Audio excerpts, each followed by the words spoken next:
Iran আৰু ইজৰাইলৰ যুদ্ধত আমেৰিকা প্ৰত্যক্ষভাৱে সোমাই পৰাৰ পিছত এতিয়া মধ্যপ্ৰাচ্যত পৰিস্থিতি অধিক ভয়ংকৰ হৈ পৰিছে আৰু আমেৰিকাই দাবী কৰিছে তেওঁলোকৰ যি 5th জেনেৰেশ্যনৰ অত্যাধুনিক যি B2 ষ্টিলথ বিমান আছে সেই যুঁজাৰু বিমানেৰে ইৰাণৰ 3টাকৈ পাৰমাণৱিক প্ৰকল্পত তেওঁলোকে আক্ৰমণৰ লক্ষ্য কৰি লৈছিল আৰু দৃশ্যাংক আহিছে যেতিয়া ইৰাণৰ ওপৰত আক্ৰমণ কৰা হৈছিল সেই সময়ত হোৱাইট হাউচত বহি সমগ্ৰ পৰিৱেশটো এইদৰে নিৰীক্ষণ কৰি আছিল কেনেকৈ আক্ৰমণ কৰিছিল সকলো পৰ্যালোচনা তন্নতন্নকৈ নিজেই ডনাল্ড ট্ৰাম্পে হোৱাইট হাউচত বহি প্ৰত্যেকটো মুহূৰ্তৰ খবৰ ৰাখিছিল এয়া হৈছে কালিৰ ইৰাণ আক্ৰমণৰ সময়ত হোৱাইট হাউচৰ পৰিস্থিতি এইদৰে এটা সম্পূৰ্ণকৈ ব্লুপ্ৰিণ্ট ৰচনা কৰা হৈছিল আগতীয়াকৈ আৰু শীৰ্ষ বিষয়াৰ সৈতে আমেৰিকান সেনাৰ শীৰ্ষ বিষয়াসকলৰ সৈতে এইদৰে ডনাল্ড ট্ৰাম্পে তাত বহি সমগ্ৰ ঘটনা নিজে চাই আছিল কোট আক্ৰমণ কৰা হৈছে ফৰ্ড নাটাঞ্জা এই যিবোৰ পাৰমাণৱিক প্ৰকল্প আছিল ইৰাণৰ তাত আক্ৰমণ কৰা প্ৰত্যেকটো মুহূৰ্তৰ খবৰ হোৱাইট হাউচত বহি ৱাৰ ৰুমৰ পৰা এইদৰে ডনাল্ড ট্ৰাম্পে চাই আছিল ডনাল্ড ট্ৰাম্পৰ প্ৰত্যক্ষ নিৰ্দেশত এই আক্ৰমণ চলিছিল আৰু ইমানেই ভয়ংকৰ আক্ৰমণ আছিল বুলি আমেৰিকাই দাবী কৰিছে কৈছে তেওঁলোকৰ যি আমেৰিকাৰ বায়ুসেনাৰ যি মূল মেৰুদণ্ড বুলি ক'ব লাগিব 5th জেনেৰেশ্যনৰ B2 ষ্টিলথ অত্যাধুনিক যিখন ফাইটাৰ আছে তেনেকুৱা ফাইটাৰে তেওঁলোকে আক্ৰমণ কৰিছিল যিখন যুঁজাৰু বিমানৰ কিছুমান গুণ আছে যিবোৰ হৈছে সৰ্বোচ্চ উচ্চতাত উৰিব পাৰে বহু দূৰৰ পৰা লক্ষ্যস্থান পৰ্যবেক্ষণ কৰিব পাৰে ঘাট লগাই তাত আক্ৰমণ কৰিব পাৰে লগতে আটাইতকৈ ডাঙৰটো হৈছে বায়ু প্ৰতিৰক্ষা ব্যৱস্থাৰ চকুত ধুলি দি এই বিমানে আক্ৰমণ কৰিব পাৰে যেটো এয়াৰ ডিফেন্স সিস্টেম আছে এয়াৰ ডিফেন্স সিস্টেমে এইখন বিমানৰ আক্ৰমণ ৰোধ কৰিব নোৱাৰে বুলি ইতিমধ্যে দাবী কৰিছে আৰু তাতোতকৈ ডাঙৰ এখন বিমানৰ এটা বৈশিষ্ট্য হৈছে যে ৰাডাৰত ধৰা নপৰে অত্যাধুনিক B2 ষ্টিল যুঁজাৰু বিমান চকুৰ পছৰতে শত্ৰু ঘাটিত পছন্দ আক্ৰমণ কৰিব পৰা সক্ষমতা ৰাখে এখন B2 ষ্টিল যুঁজাৰু বিমানে এখন হৈছে পৃথিৱীৰ ভিতৰতে অন্যতম আৱিষ্কাৰ আমেৰিকাৰ আৰু যিকোনো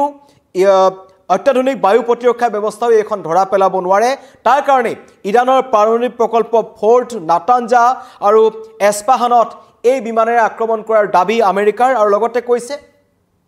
ইৰাণক আক্ৰমণ কৰি ইৰাণৰ 3টাকৈ পাৰমাণৱিক প্ৰকল্পত আক্ৰমণ কৰাৰ পাছত এই যি বিমান কিখন আছিল আমেৰিকাৰ B2 ষ্টিলথ যুঁজাৰু বিমান তেওঁলোক সুকলমে ইৰাণৰ আকাশমাৰ্গৰ পৰা আঁতৰি গৈছিল এয়া হৈছে আমেৰিকাৰ প্ৰথমটো আক্ৰমণ ইৰাণৰ ওপৰত ডেডলাইন দিছিল 15 দিনৰ ডনাল্ড ট্ৰাম্পে কৈছিল যে 15 দিনৰ সময় দিছো পাৰমাণৱিক চুক্তিক লৈ আলোচনালৈ আহক অন্যথা তেওঁলোকৰ যিজন খমেনি আছে খমেনিয়ে আত্মসমৰ্পণ কৰক তেতিয়া এক যুঁজ নহয় 15 দিনৰ ডেডলাইন ডনাল্ড ট্ৰাম্পে নিজে বান্ধি দিছিল কিন্তু অতি ৰহস্যজনকভাৱে যোনদিনাখনেই ইজৰাইলৰ প্ৰধানমন্ত্ৰী কালিৰ দিনটোত ৱাশ্বিংটনত উপস্থিত হৈছিল সকলোৱে সন্দেহ প্ৰকাশ কৰিছিল যে কি কাৰণে হঠাৎ যুদ্ধ পৰিস্থিতিৰ মাজত নিজৰ দেশ এৰি ইজৰাইলৰ প্ৰধানমন্ত্ৰী আমেৰিকালৈ গৈছে তেতিয়াই কিন্তু এইটো এটা কিহৰ ইংগিত বুলি মানুহৰ মনত প্ৰশ্ন হৈছিল আৰু সেই ইংগিতটোৰ মানুহে ভবাৰ ধৰণে খসা প্ৰতিপন্ন কৰিলে হঠাৎ নিখাৰ ভাগলৈ প্ৰায় 2:30 ইৰাণৰ ওপৰত আমেৰিকাই ধাৰাসাৰ বোমা বিস্ফোৰণ কৰিলে বিমান আক্ৰমণ কৰিলে আৰু তেওঁলোকৰ টাৰ্গেট আছিল ইজৰাইলৰ দৰে ইৰাণৰ 3টা পাৰমাণৱিক প্ৰকল্প অত্যন্ত গুৰুত্বপূৰ্ণ ফৰ্ড প্ৰকল্প য'ত ফৰ্ড যোনটো পাৰমাণৱিক প্ৰকল্প আছে হেতু অতি সুৰক্ষিত বুলি ইৰাণে দাবী কৰিছিল ভূপৃষ্ঠৰ যথেষ্ট গভীৰত আছে বুলি তেওঁলোকে দাবী কৰিছিল তাত আমেৰিকাই আক্ৰমণ কৰিছে আৰু এই আক্ৰমণৰ পৰিকল্পনা এনেকুৱা আছিল যে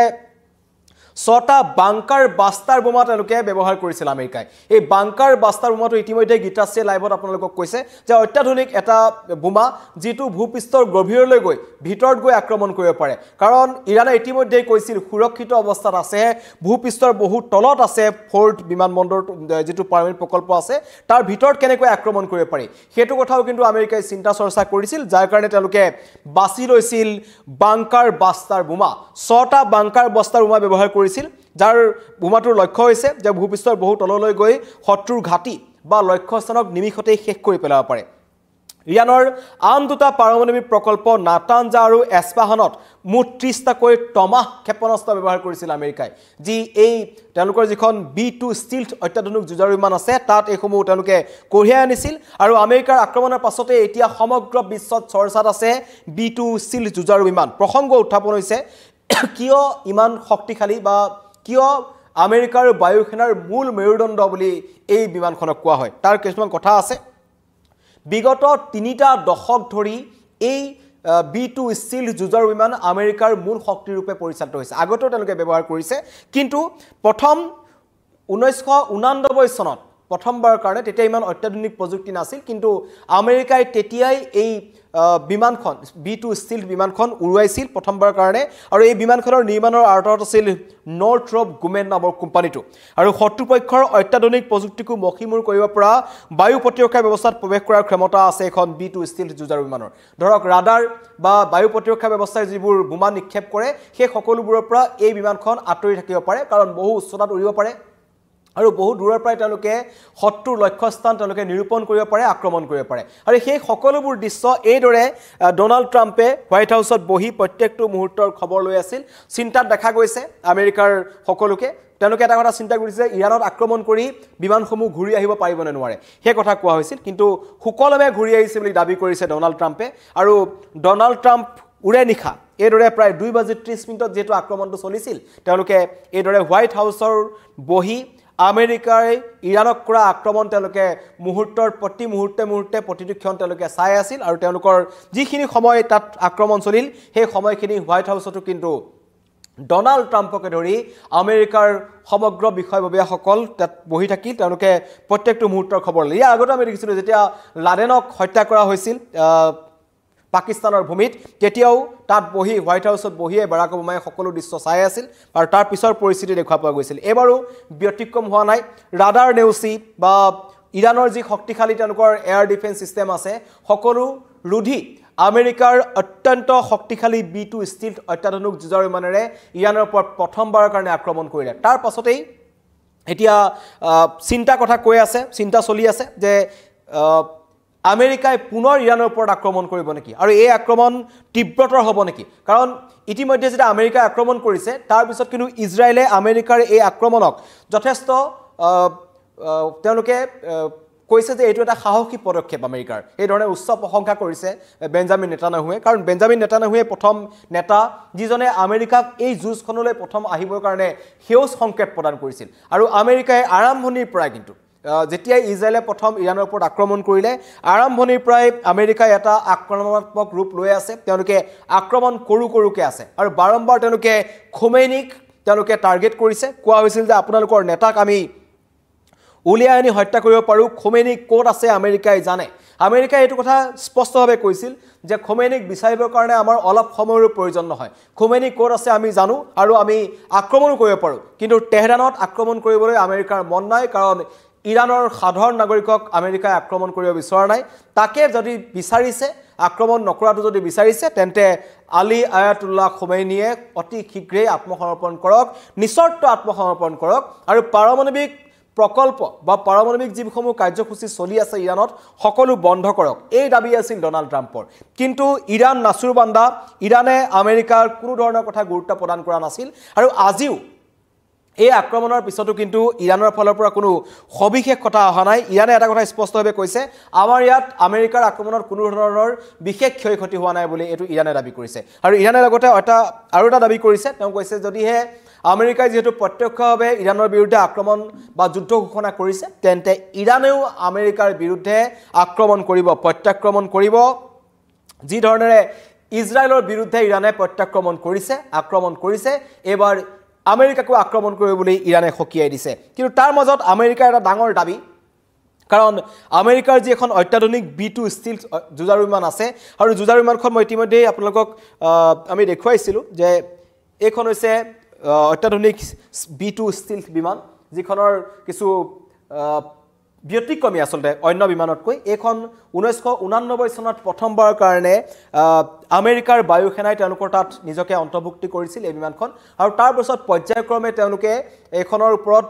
কৌশলগতভাৱে কাম কৰি গৈছে অত্যাধুনিক প্ৰযুক্তি তেওঁলোকে কৰিছে আৰু এইখন সচৰাচৰ তেওঁলোকে ব্যৱহাৰ নকৰে কিন্তু মধ্যপ্ৰাচ্যত যেটো যুদ্ধৰ দামামা হৈছে আৰু আমেৰিকাই শক্তি প্ৰদৰ্শন কৰিব বিচাৰিছে আসলতে মধ্যপ্ৰাচ্যত আৰু বাৰম্বাৰ হকিয়নি আছে তেওঁলোকৰ প্ৰতি আমেৰিকাক ৰাছিয়াই হকিনি প্ৰদান কৰিছিল যে এইখন যুদ্ধত যাতে আপোনালোকে প্ৰত্যক্ষভাৱে নুখুমায় কিন্তু তাৰ পাছতো আমেৰিকাই এইখন যুদ্ধত খুমাই পৰিছে এতিয়া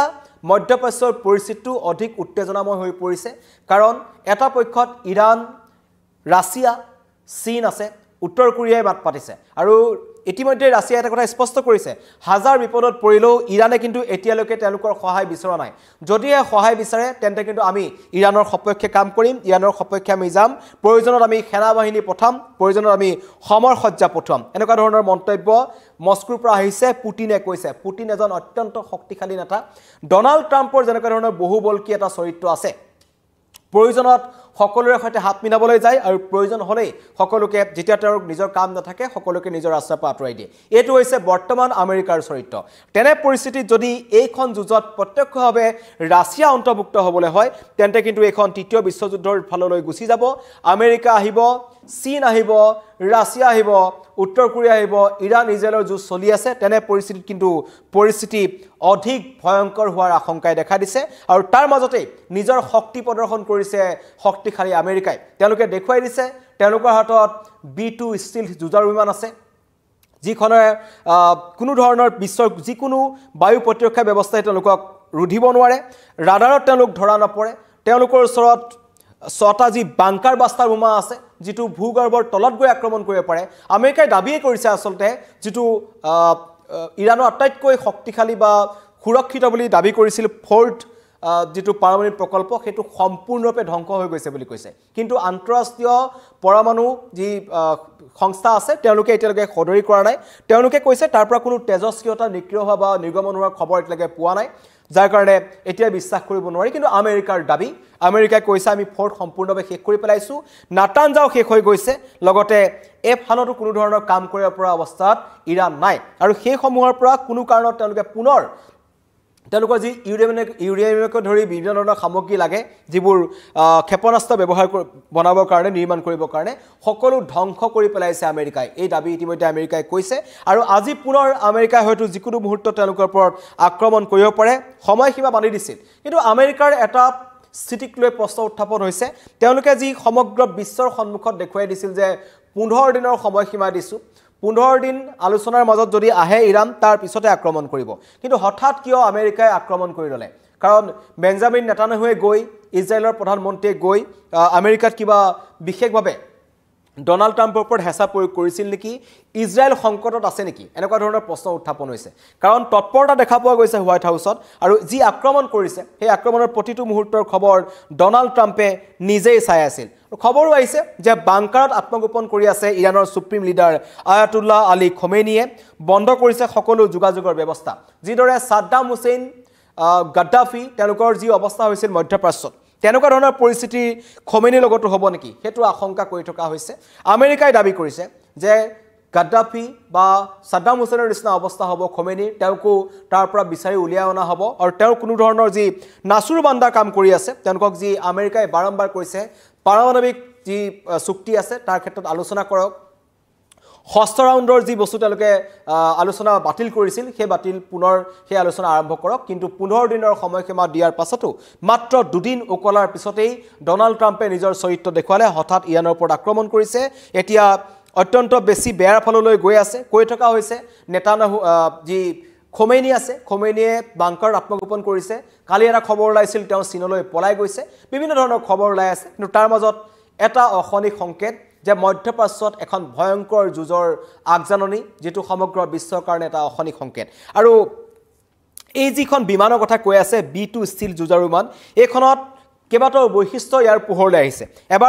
এবাৰ ইন্ধন ভৰোৱাৰ পিছত এই বিমানখন 6000 নটিকেল মাইল পৰ্যন্ত উৰি যাব পাৰে যথেষ্ট ইন্ধন লৈ যাব পৰা এখন বিমান বিশ্বৰ যিকোনো প্ৰান্তত গৈ আমেৰিকাই আক্ৰমণ কৰিব পৰাৰ সক্ষমতা এইখন বিমানৰ জৰিয়তে ৰাখে এইখন ফাইটাৰ জেটৰ জৰিয়তে লাগে লগতে বৃহৎ অস্ত্ৰবন্দৰ লৈ যোৱাই সৰ্বোচ্চ উচ্চতাত উৰিব পাৰে কাৰণ কালি আমি দেখিছো 6টা বাংকাৰ বাস্তাৰ বোমা তেওঁলোকে লৈ আহিছে লগত 30টা টমাহ ক্ষেপণাস্ত্ৰ কঢ়িয়াই আনিছিল যথেষ্ট সংখ্যক ক্ষেপণাস্ত্ৰ এই বিমানখনে লৈ আহিব পাৰে তাৰ উপৰিও আকাশৰ যিকোনো স্থানৰ পৰাই শত্ৰু ঘাটিত আক্ৰমণ কৰিব পৰা সক্ষমতা এখন বিমানে ৰাখে লগতে B2 ষ্টিল বিমানখন হৈছে এখন মাৰাত্মক মানে যিখন বোমা কঢ়িয়াই নিব পাৰে লগতে আমেৰিকাৰ ভয়ংকৰ আক্ৰমণৰ ভিতৰত এখন অন্যতম আৰু 30,000 পাউণ্ড ওজনৰ এখন মেছিভ অৰ্ডাৰনেছ বিভিন্ন ধৰণৰ বাংকাৰ বাষ্টাৰ বোমা এখনৰ কঢ়িয়াই নিব পাৰে যথেষ্ট শক্তিশালী 30,000 পাউণ্ড ওজনৰ তেওঁলোকে সমৰসজ্জা কঢ়িয়াই নিব পৰা সক্ষমতা এখন বিমানে ৰাখে এইখন যুঁজাৰু বিমানে ৰাখে যিখন আমেৰিকাৰ বায়ুসেনাৰ মূল মেৰুদণ্ড বুলি ক'ব পাৰি আৰু তাতোকৈ ডাঙৰ কথা এই বাংকাৰ বাষ্টাৰ বোমা অতি বিধ্বংসী আৰু মাৰাত্মক তেওঁলোকৰ লক্ষ্যই আছিল যে ভূপৃষ্ঠৰ ভিতৰত গৈ যাতে ফৰ্ট পাৰমাণৱিক প্ৰকল্পত তেওঁলোকে আক্ৰমণ কৰিব পাৰে আমেৰিকাৰ দাবী সকলো শেষ হৈ গৈছে কিন্তু তাৰ মাজতে ইৰানে দাবী কৰিছে সকলো শেষ হোৱা নাই ইৰানে প্ৰত্যাক্ৰমণ বজাই ৰাখিব তেওঁলোকে আক্ৰমণ কৰি থাকিব আৰু এই আক্ৰমণ ইজৰাইলক পৰাস্ত নকৰালৈকে ইৰানে কৰিব আৰু তাৰ মাজতে এতিয়া যেহেতু আমেৰিকা সোমাই পৰিছে ডনাল্ড ট্ৰাম্পৰ স্থিতিক লৈ সকলোৱে সমালোচনা কৰিছে ইতিমধ্যে ৰাষ্ট্ৰসংঘৰ সচিব প্ৰধানে এটা কথা কৈছে আমেৰিকাৰ প্ৰত্যক্ষভাৱে এখন যুঁজত সোমোৱাটো বিশ্ব সম্প্ৰদায়ৰ কাৰণে এটা শুভ সংকেত নহয় হয়তো এখন যুঁজত অধিক ভয়ংকৰ হৈ পৰিব পাৰে যদি ইৰাণ আৰু ইজৰাইলৰ মাজত যি যুঁজ লাগি আছিল দুখন দেশৰ মাজত লাগি আছে ব্যক্তিগতভাৱে তেওঁলোকৰ মাজত লাগিছে কিন্তু তাৰ মাজত আমেৰিকাৰ স্থিতি এতিয়া বাকিবোৰ দেশকো উচ্চতাই দিছে এতিয়া যদি ৰাছিয়া আহে চীন আহিব চীন আহিলে উত্তৰ কোৰিয়া আহিব এনেকৈ ধৰণৰ বিভিন্ন দেশ আহি পেলাই সোমাব এইখন আৰু সিখন দেশৰ মাজত যুঁজ হ'ব এছিয়াৰ ফালে যুঁজ লাগি আছে তেনে পৰিস্থিতিত তৃতীয় বিশ্বযুদ্ধৰ আশংকা আছে কিন্তু ডনাল্ড ট্ৰাম্পে ইৰাণক বিশেষকৈ খমেনিক টাৰ্গেট কৰি লৈছে আৰু আমেৰিকাৰ এইটো চৰিত্ৰ আগৰ পৰাই আছে তেওঁলোকৰ কথা যোন দেখে নুশুনে তেওঁলোকৰ ওপৰত তেওঁলোকে আক্ৰমণ কৰে আমেৰিকাই ভয়ংকৰ আক্ৰমণ ইতিমধ্যে কৰিছে কিন্তু 15 দিনৰ ডেডলাইন আমেৰিকাই পাহৰি গ'ল মাত্ৰ দুদিন উকলি যোৱাৰ পাছতেই তেওঁলোকে ইৰাণৰ ওপৰত ভয়ংকৰ আক্ৰমণ কৰিছে আৰু এই আক্ৰমণ অব্যাহত থাকিব বুলি কৈছে আৰু ডনাল্ড ট্ৰাম্পে আজি এটা অত্যন্ত ৰহস্যজনক কথা কৈছে ৰাতিপুৱাৰ সময়ত তেওঁ কৈছে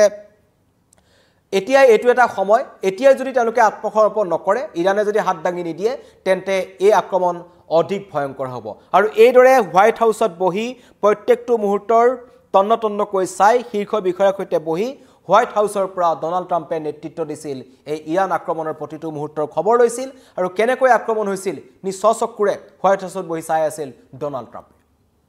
ধন্যবাদ